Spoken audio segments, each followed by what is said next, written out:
வைகுண்டவசவர்த்தினே ஸ்ருதி சிந்து சுதோத்பாத மந்தராய கருத்மதே.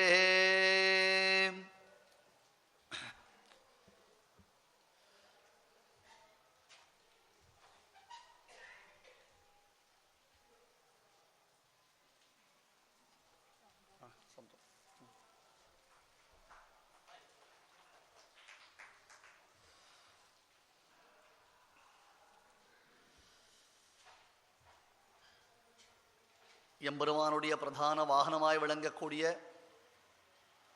வைனதேயன், சுபர்ணன், பக்ஷீந்திரன், தார்க்ஷ்யன், வேதாத்மா, விஹகேஸ்வரஹா என்று பலவிதமான திருநாமங்கள் உடையவனான பகவான் ஸ்ரீ கருடனுடைய வைபவாதிசயம்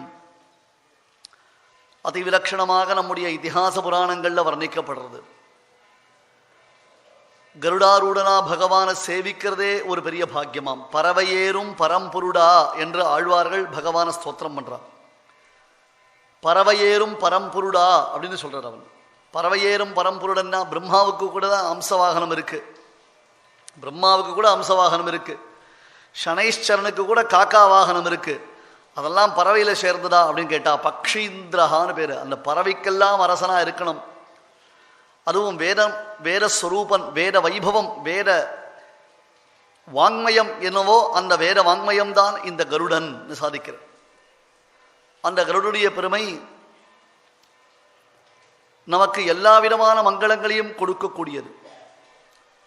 காருடம் தரிசனம் புண்ணியம். கருடனை சேவிச்சாலும் சரி, அவனுடைய துவனி கேட்டாலும் சரி, அவனை தியானம் பண்ணினால் கூட நமக்கு அது க்ஷேமதாயகம். அதனால தான் கருடனுக்கு ஒரு திருநாமம் உண்டு, க்ஷேமகாரி அப்படின்னு பெயர். க்ஷேமகாரின்னு அர்த்தம் என்னைக்கு நமக்கு நன்மையே பண்ணக்கூடியவன். நாம் ஏதாவது தப்பு பண்ணினா கூட கருத்மான் நம்மளை திருத்திடுவான். கருத்மான் நம்மளை திருத்திடுவான். நமக்கு ஏற்பட்டு இருக்கக்கூடிய சமஸ்த விதமான பயங்களிலிருந்து நம்மை ரட்சிக்கக்கூடியவன் கருடன். கஜேந்திர மோட்சம்னு பாகவதாதி கிரந்தங்கள்ல நாம பார்க்கும் பொழுது ஆணையின் துயரம் தீர புல்லூர்ந்து ஆழ்வார்கள் வர்ணிக்கிறார். ஆணையின் துயரம் தீர புல்லூர்ந்து, புல் அப்படின்னா அர்த்தம் ஓடும் புல்லேறி நிற்க மாட்டானாம்.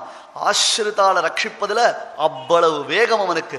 பக்தர்கள் காத்துருப்பான்னு அவளுக்கு சேவை பண்ணி வைக்கிறதுக்கு பகவான வேக வேகமா இழுத்துண்டு வந்துடுவான் கருடன். இத்தனை பக்தர்கள் காத்துருக்காளே, இவாளுக்கெல்லாம் அனுகிரகம் பண்ண வேண்டாமா அப்படின்னு அவ அத்தனை பேரையும் தான் கையோடு பிடிச்சு இழுத்துன்னு வந்துடுவானாம் கருடன். வேதம் என்னும் ஒரு கூட்டுக்குள்ள வசிப்பவன்.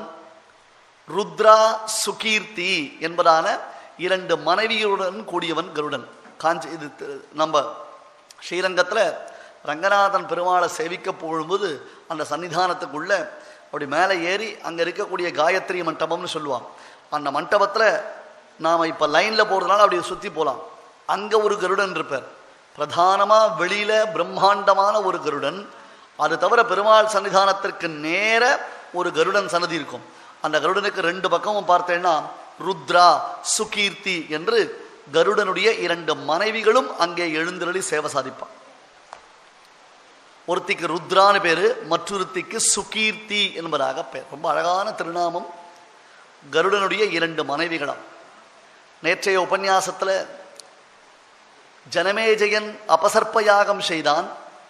அந்த அபசர்ப்ப யாகத்தில் தக்ஷகன் உட்பட அனைத்து சர்ப்பங்களும் வந்து விழுந்து மடிய வேண்டும் என்பதற்காக அந்த யாகத்தை அவன் ஆரம்பித்தான். அப்படி ஆரம்பித்த பொழுது தக்ஷகன் இந்திரனிடத்தில் சரணாகதி பண்ணினான். இந்திரா என்னை காப்பாத்து அப்படின்ட்டான். சாஸ்திரம் சொல்றது, ஒருத்தன் நம்மிடத்துல அடைக்கலம் என்று வந்துட்டான்னா அவனை நாம ரட்சித்தே தீர வேண்டும்.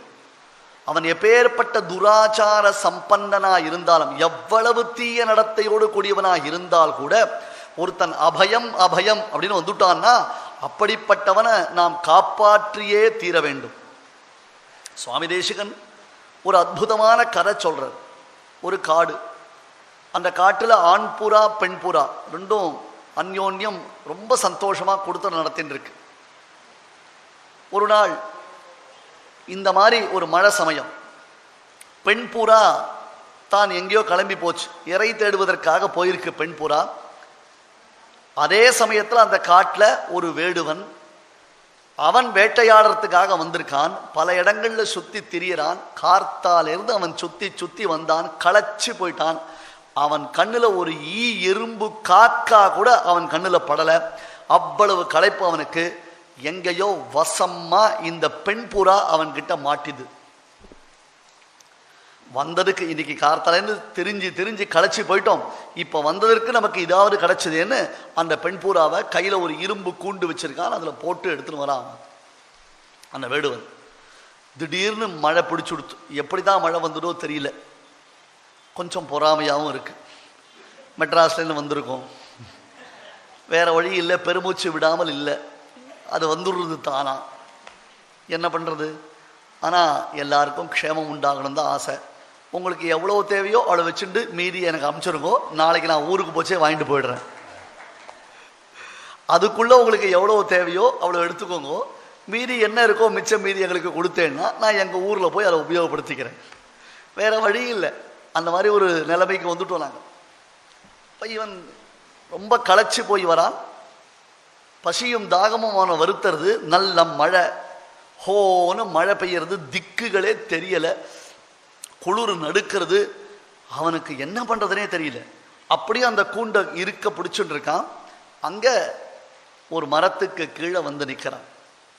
அந்த மரத்துல இந்த ஆண் புறா தன் பெண் புறாவுக்காக காத்துட்டு இருக்கு. இந்த ரெண்டு புறாக்களும் வசிக்கக்கூடிய மரம் அது. அது தவிச்சுட்டு இருக்கு. எது? ஆண் புறா.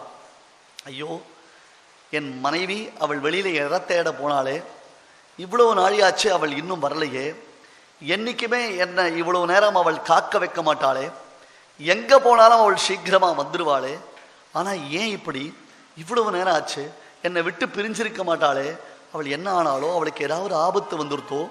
அதிஸ்நேக பாபசங்கின்னுவான் காளிதாசன். நமக்கு ஒரு இடத்துல ரொம்ப அதிகமான பிரியம் ஏற்பட்டு கொடுத்தோன்னா அப்போ வேண்டாத எண்ணம்லாம் அதில் வரும். இப்போ நீங்களாம் பார்க்குறாளே, ஒரு மாமி தன்னுடைய பொண்ணை சோப்பு வாங்கிறதுக்கு அனுப்புகிறா. அந்த பொண்ணு கடைக்கு போகிறது, சோப்பு வாங்க. அதுக்குள்ளே இந்த மாமி ஐயோ தப்பான சோப்பு வாங்கிட்டா, உடம்புல தேய்ச்சுட்டா அது ரேஷஸ் வந்துடும், அது உடம்புல சொறி வரும், சிறங்க வரும், ஐயோ என் பொண்ணு என்ன பண்ணுறாளோ தெரியலேன்னு பின்னாடியே ஓடி போவா. அந்த பொண்ணு இந்த மாமி எதை நினச்சிக்கிறாளோ அதே சோப்பு தான் கண்ணில் காமிக்கும். அதெல்லாம் நல்லா தான் இருக்கு. சோப்பு வாங்கிட்டு அந்த பொண்ணு அங்கேயேவா குளிக்க போகிறது? அதுக்கு தானே குளிக்க போகிறது, அது தேய்ச்சிட்டு தானே குளிக்க போகிறது. ஏண்டியம்மா நீ வாங்கின சோப்பு தப்பு, இதை கொண்டு போய் திருப்பி கொடுத்துட்டு வேற வாங்கிட்டு வா சொல்லாமோ இல்லையோ, அங்கதான் அதிஸ்நேக பாபசங்கி. அதான் விஷயம். பத்தேழோ இல்லையோ, அட்வர்டைஸ்மெண்ட்ல கூட நமக்கு ஆத்தியாத்மிக சிந்தனை வருது.